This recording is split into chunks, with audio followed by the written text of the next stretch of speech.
Como nós temos 80 slides da pesquisa e 15 minutos para falar, obviamente que eu só vou dar os highlights, vocês já viram alguns aí. Mas, como eu disse, todos que responderam a pesquisa vão receber nos seus e-mails a pesquisa completa, inclusive com a parte mais analítica. Então, eu vou trazer aqui alguns highlights para vocês. E o principal highlight que a gente poderia mostrar para vocês é que CEOs e RHs estão num momento muito angustiante. A gente percebe a angústia. E a angústia está justamente entre aquilo que eles desejam, que eles percebem como importante para montar equipes de alta performance e aquilo que eles encontram efetivamente no mercado disponível para poder criar essas equipes de alta performance. Deixa eu ver se eu mudo aqui. Mudo, né? Tá bom. Estou mudando aqui, né? Muito bem. Aqui está a metodologia da pesquisa, quantitativa, qualitativa, né? Os objetivos era quais são os principais desafios e demandas na formação e atuação dos profissionais contemporâneos na visão de CEOs e diretores de RH. E aí, qual foi a nossa primeira grande descoberta, né? Primeiro, o lado positivo da descoberta. O que a gente podia colocar como ponto positivo? Existe hoje uma consciência concreta nos CEOs e no RHs do que seria necessário em termos de competências e habilidades para que se crie equipes de alta performance. Esse é o lado positivo, né? Há o lado positivo dessa consciência que a formação técnica por si só não vai criar mais os líderes do presente. Aliás, lá na Locomotiva, até a pedido do Marcelo, a gente não usa mais o termo futuro. A gente usa o termo já é, porque já é. Simplesmente por causa disso. Não é? E a questão é exatamente essa, quer dizer, esse já é, esse hoje, nós precisamos de pessoas que sejam capazes de interagir, de trabalhar colaborativamente, de o líder que forma novas lideranças, o líder que serve, e não o chefe que manda e os funcionários que obedecem. Então, o ponto positivo é, existe essa consciência. Na fala, nós fizemos entrevistas pessoais, em profundidade, e fizemos também a pesquisa online, que tomou 40 minutos de vocês, um monte aí me xingou, mas eu agradeço a paciência de terem respondido. Mas a questão é exatamente, existe a consciência do que eu quero. Qual é o lado negativo? É que eles estão dizendo que, infelizmente, eu não estou encontrando.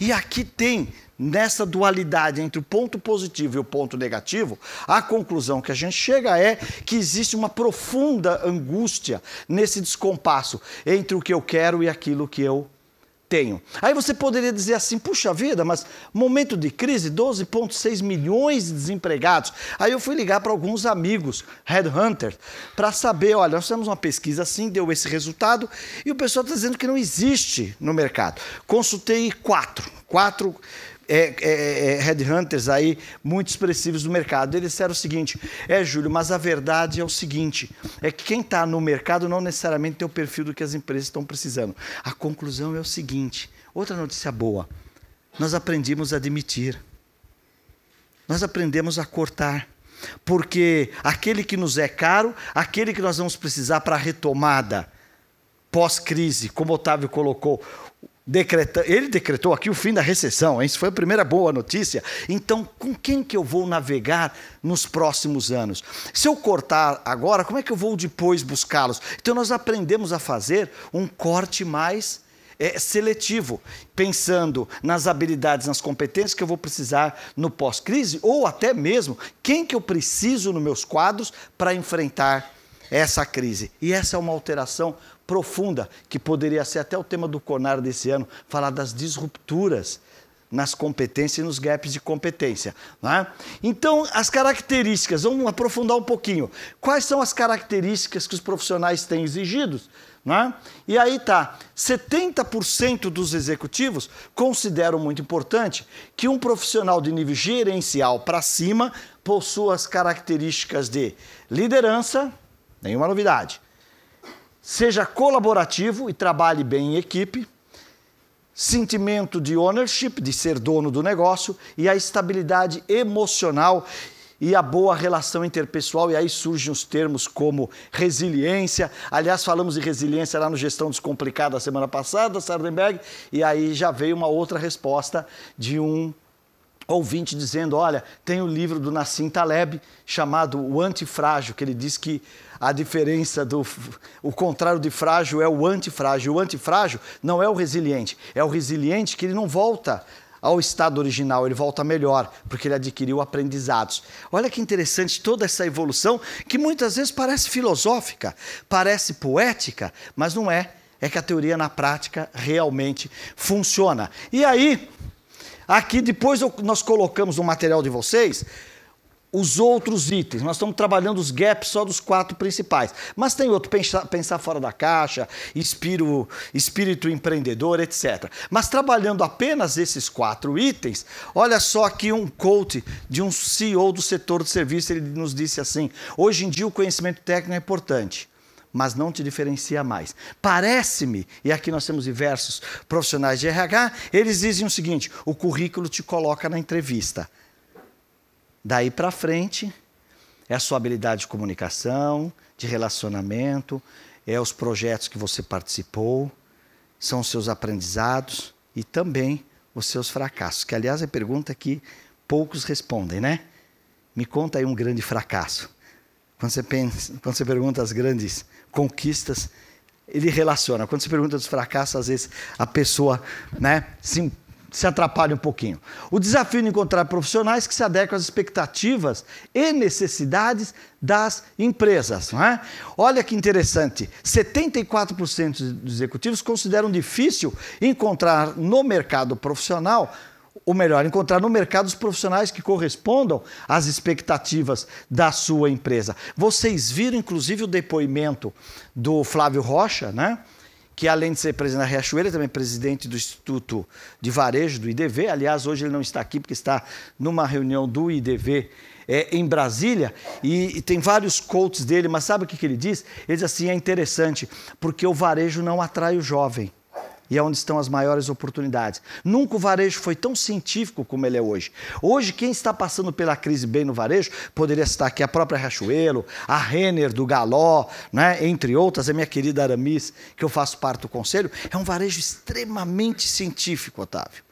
Hoje você tem que saber, loja a loja, o perfil do consumidor daquela loja, a autonomia que você dá para ele comprar, o mix de produto, o estoque médio. Você tem um monte de informações que, se você não tiver essa ciência do varejo e você quiser dirigir a tua rede com um padrão só, você vai ficar pelo caminho. E o jovem não tem se atraído muito pelo varejo. Aproximadamente metade dos executivos consideram difícil encontrar esses profissionais ou os profissionais no mercado com essas características, que seja inovador e pense fora da caixa, que tenha a capacidade de atuar globalmente. Esse globalmente não significa falar inglês somente, isso já é pré-requisito, né?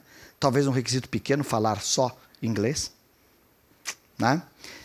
Eu digo isso com tranquilidade, né? Eu há 20 anos dou uma matéria na USP chamada Transculturalidade, né? Se não me pergunta o que é essa matéria, que é como fazer negócios com outras culturas. E é impressionante o impacto que tem a transculturalidade na nossa capacidade de fazer negócio.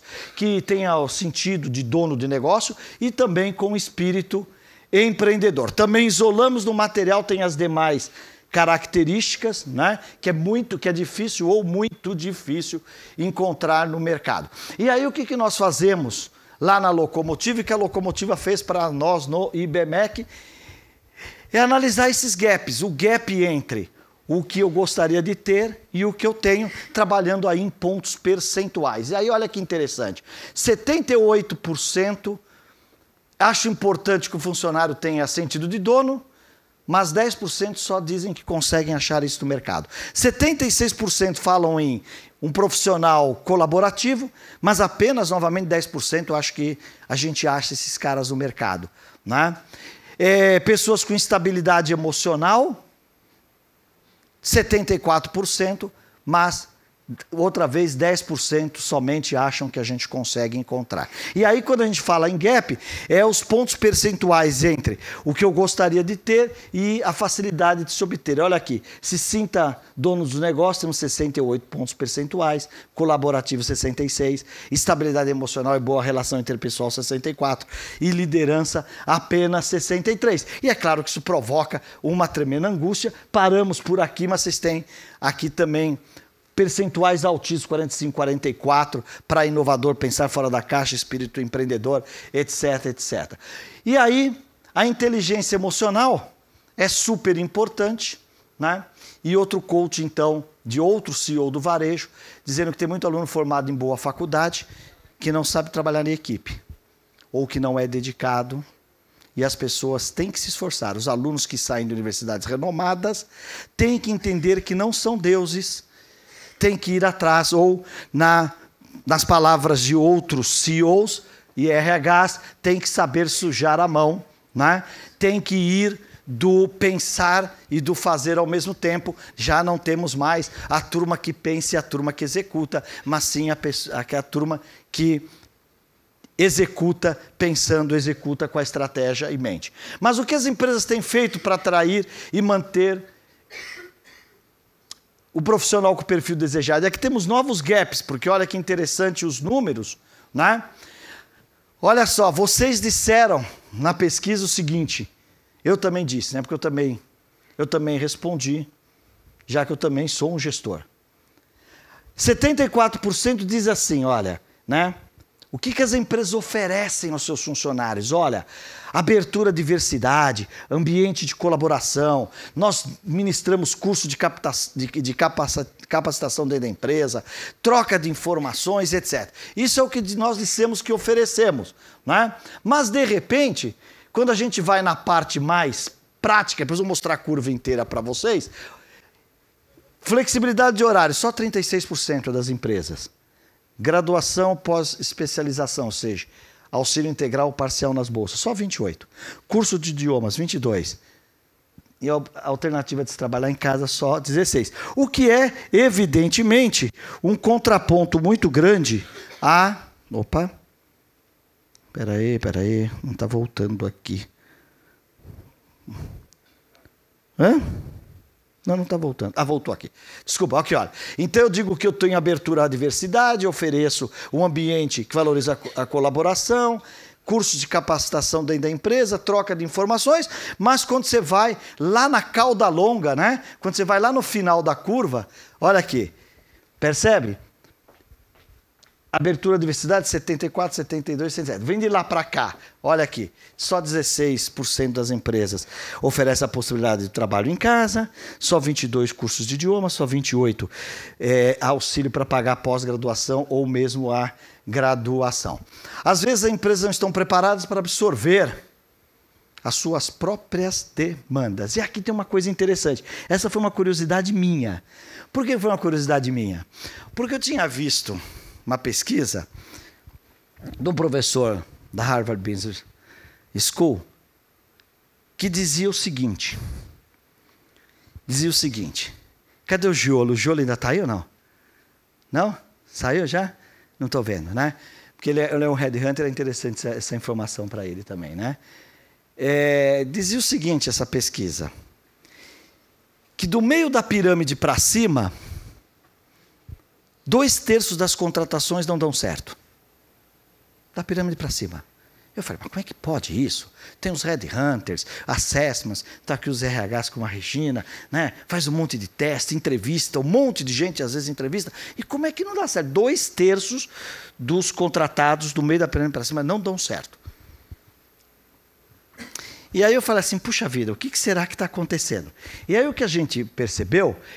E eu faço meia-culpa, eu posso citar alguns conselhos em que a gente já fez essa opção e aconteceu exatamente isso. A gente contrata o cara porque ele é diferente e demite porque ele não é igual.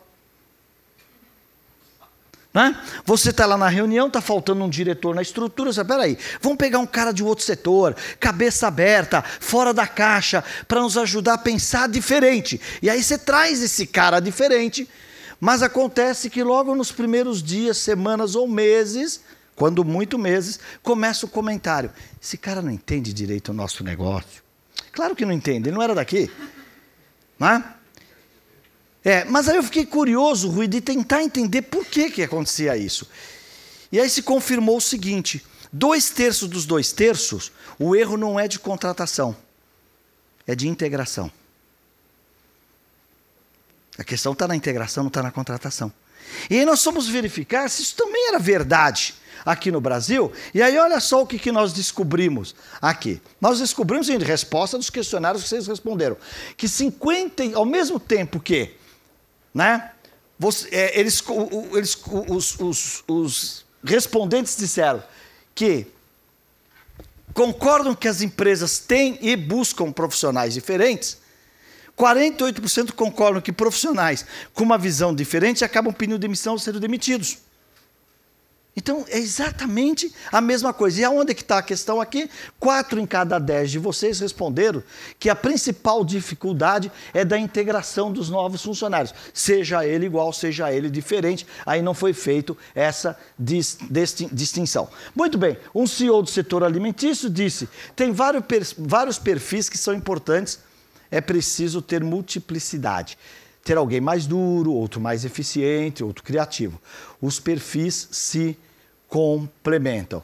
E aí, falando da geração Y, depois nós vamos encerrar com um filminho onde o Walter Longo fez uma digressão muito interessante sobre os milênios, diz que 68% dos executivos admitem que suas empresas não estão preparadas para lidar com a ansiedade da geração Y. O Walter, inclusive, no dia que nós estávamos lá falando com ele, tinha acabado de acontecer um episódio de manhã, que acho que ele vai relatar aqui, que um jovem entrou na sala dele e falou assim para ele, senhor Walter, eu precisava falar com o senhor. Ele falou, pois não, o que está acontecendo? Eu estou aqui há 6 meses e não aconteceu nada ainda comigo. Né? E essa ansiedade também precisa ser gerida. As organizações têm sim uma dificuldade de se adaptar aos milênios. Vou segurar isso aqui porque vai aparecer no vídeo. A importância de uma boa formação, o nosso último item aqui da pesquisa. Para a maioria de vocês, uma boa formação acadêmica é requisito básico para a contratação. Dentro daquele escopo da minha fala no início, não é? O currículo te põe na entrevista, daí para frente vai a sua habilidade, talvez, de mostrar o que você é capaz de fazer, principalmente naqueles quesitos de liderança, pensar fora da caixa, caráter empreendedor, sentimento de dono, né? E saber trabalhar colaborativamente. Né? O peso do diploma é ainda relevante. Né? Olha só, nós perguntamos aqui, graduação e pós, quanto que o diploma de uma boa instituição, que o nome de uma instituição implica em você chamar essa pessoa para a entrevista. E aí 75%, né, disseram que é muito importante na graduação e 83% na pós-graduação. Né? A necessidade da conexão com a prática, 97% dos executivos consideram que para uma universidade ter um bom ensino é preciso ir muito além da sala de aula. E 95% concordam que é fundamental que o ensino seja voltado para a prática. Mas, o que eles dizem? Que a escola ainda está muito distante da empresa. Eu vou me permitir algo aqui que talvez eu não devesse, mas eu vou fazer, que é importante para mim. E vocês vão me permitir. O meu filho, que está meu filho mais velho, Tiago, levanta aí, Tiago. Pode levantar. Meu filho mais velho está ali. Ele teve o segundo filho domingo. Sábado para domingo, né? Sábado, é verdade, sábado às 18 horas. Aliás, o seguinte, dia 18 horas, e ele chama-se Raul, que é a 18ª letra do alfabeto. Tem alguém aqui que sabe lidar com essas coisas? Depois fale comigo, que eu quero saber se isso serve para alguma coisa, tá bom? Mas olha só, mas eu quero contar isso, que isso é importante. Eu comentei isso com você hoje, né, Degas? Eu comentei. O que aconteceu? O Tiago leva a Monique para o Einstein, chega no Einstein, faça as correções se eu estiver errado, e as salas de parto estão todas ocupadas. A maternidade do Einstein tem 3 apenas, que é pouco, né? 4 agora. E as salas de pré-parto também todas ocupadas. A Monique já estava em trabalho de parto, ele está no corredor, ele fala com a enfermeira-chefe, arruma uma sala de parto, ela está em trabalho de parto, está dilatando, vai nascer o neném, a enfermeira não dá a menor bola para ele, ele quando percebe que o negócio está muito sério, o que, que ele faz? Ele fala assim, eu sou médico, eu vou fazer o parto dela aqui no corredor. Imagine a enfermeira-chefe da maternidade, se vai deixar no Einstein ter um nenê no corredor. O Carlos Rothenberg volta só para demiti-la. E aí ela começa a abrir as portas e acha lá uma sala de pré-parto. E a Monique deita. E o Tiago teve o privilégio não só de fazer o Raul, mas trazer Raul à vida. E ele fez o parto da esposa. Mas não é esse o dado. Aí eu abro o Facebook. Eu estou em Curitiba, trabalhando com os YPOers. E eu abro o Facebook e o Tiago coloca assim: acabo de fazer o parto do meu filho, obrigado, CAISM. Para quem não sabe, CAISM é o Hospital da Mulher da Unicamp. E ele, que não é obstetra, lembrou-se de agradecer à escola que lhe deu a segurança para trazer o filho à vida. Se todos nós, em vários momentos da vida, conseguíssemos reconhecer a escola, com certeza a gente também teria uma escola melhor, professores mais orgulhosos, professores mais envolvidos. Então, Tiago, para você que tem um pai há 37 na sala de aula, essa homenagem foi para mim também, viu? Muito obrigado. Muito obrigado. Muito obrigado. Ó, Tiago, o aplauso é para ele, né? Bom, aqui vou pular também porque está na fala do Walter, como os executivos avaliam as propostas que orientam o relacionamento do IBMEC. Aí perguntamos de IBMEC e eles dizem o seguinte: características que eles acham mais relevantes para um curso de graduação e pós-graduação. Ter aulas voltadas para o mercado, DNA Business. Aqui nós ficamos confortáveis porque o DNA do IBMEC é business, não tem como, né? Preparar o aluno para ser inovador e pensar fora da caixa. Olha o desafio que todos nós temos. E esse conselho de professores também para ajudar a estimular esse pensamento. Preparar o aluno para um perfil colaborativo e trabalho em equipe. E professores com grande experiência e DNA de mercado. Olha que interessante. Claro que nós precisamos do mundo acadêmico. Nós precisamos do pesquisador, do doutor, do mestre, né, que está ali encontrando novas alternativas. Mas também precisamos plugar todos eles no mercado. Então, talvez, trazer esse mix, e outra vez a palavra diversidade, entre aqueles que pesquisam e aqueles que fazem, pode ser uma boa alternativa para a nossa escola, né? E aí, de novo, o que eu quero e o que eu tenho, né? Quero aulas voltadas para o mercado, mas só 15% diz que encontram isso. 73% falam que querem alunos inovadores, só 15% dizem que esses alunos inovadores estão aqui, o ensino está provendo. 70-15 também no que dizem a pessoas colaborativas. Colocamos aqui também, né, os diferenciais e pontos percentuais entre o desejo e a realidade. E os demais itens estão nesse outro slide que não dá tempo de passar aqui. 91% dos executivos afirmam que um profissional que estudasse em uma instituição com essas características, ou com aquelas características, se destacaria muito em um processo seletivo. Quer dizer, eu levaria em consideração profissionais que me chegassem com essas características. 80% dizem que profissional que estudasse em uma instituição com essas características também estaria muito preparado para trabalhar em sua empresa. E 8 em cada 10 de vocês disseram que executivos de grandes empresas, que são, vocês concordam que o IBMEC está entre as melhores universidades do país. 7 em cada 10 afirmam que o relançamento do IBMEC elevará o nível da formação de novos profissionais. Então, agora, para encerrar, porque depois eu não volto mais ao palco, tá certo? Super obrigado pela presença de vocês. Obrigado, muito obrigado. Mas fiquem com essa fala, ó, não é um privilégio que demos em especial ao Walter, que é uma pessoa especial, né? Ele é uma pessoa muito especial. Mas olha que fala interessante sobre esse desafio de lidar com os milênios. Então nós resolvemos editar, porque ele falou mais, e colocar como encerramento do evento, ok? Então um filme e depois, boa noite. Então, eu tenho a impressão de que nós damos excessiva importância aos millennials, né? Eu acho que nós estamos procurando adaptar o mundo aos millennials em vez de adaptar os millennials ao mundo, né?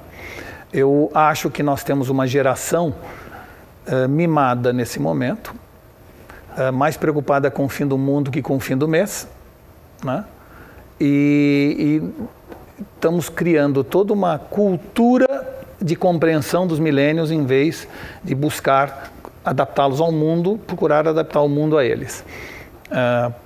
Não acredito que esse tipo de visão leve a uma melhoria de performance das organizações. Por outro lado, vamos entender também de que os millennials estão, nesse momento, vendo uma organização arcaica quando analisa-se, por exemplo, você discutir plano de carreira com millennial é uma brincadeira, ninguém vai se preocupar mais com isso. As pessoas querem cada vez coisas mais diferentes. Os millennials trocam de amizades, de amor, de profissão, de carreira, como quem trocam de tênis, né? São pessoas muito mais infiéis, vamos dizer assim, em todos os planos da existência. Para o milênio não existe perda definitiva, apenas recomeços constantes. Foi uma geração que estudou com o videogame, né, ao lado do seu caderno. E toda vez em que jogava videogame, entendia o mundo como um recomeço constante. Na hora que acabar as minhas vidas, eu aperto o botão e começa de novo. E aí vem a pergunta, deveria adaptar as empresas para, vamos dizer assim, fazer frente aos milênios? Eu diria que sim e que não. Eu diria que da mesma forma em que as empresas vão ter que flexibilizar planos de carreira, visão de competência e outras coisas, os milênios também vão ter que entender que existe um tempo para que as coisas aconteçam, né? Eu acho que é uma conjunção de fatores que vai favorecer essa relação.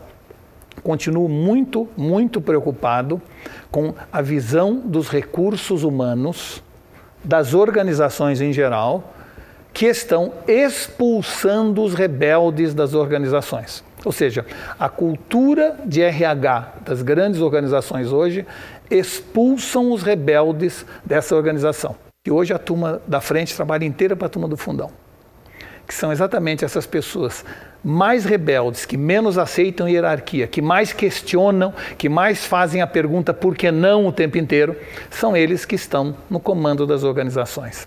Então, isso para nós tem que servir de lição, porque, no fundo, a cultura organizacional é uma cultura colaborativa, isso é positivo, mas é uma cultura de eliminar os rebeldes, as pessoas que incomodam na organização, né?